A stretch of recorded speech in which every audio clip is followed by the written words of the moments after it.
गुरुर्देवो महेश्वरा गुरुर साक्षात् परब्रह्म तस्मै श्री गुरुवे नमः हरि ओम शांती शांती.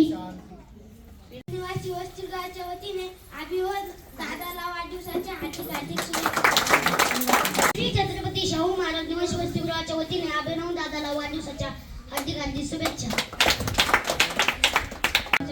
राजश्री छत्रपती शाहू महाराज निवासी वसतिगृहाच्या वतीने अभिनव दादांना वाढदिवसाच्या हार्दिक शुभेच्छा.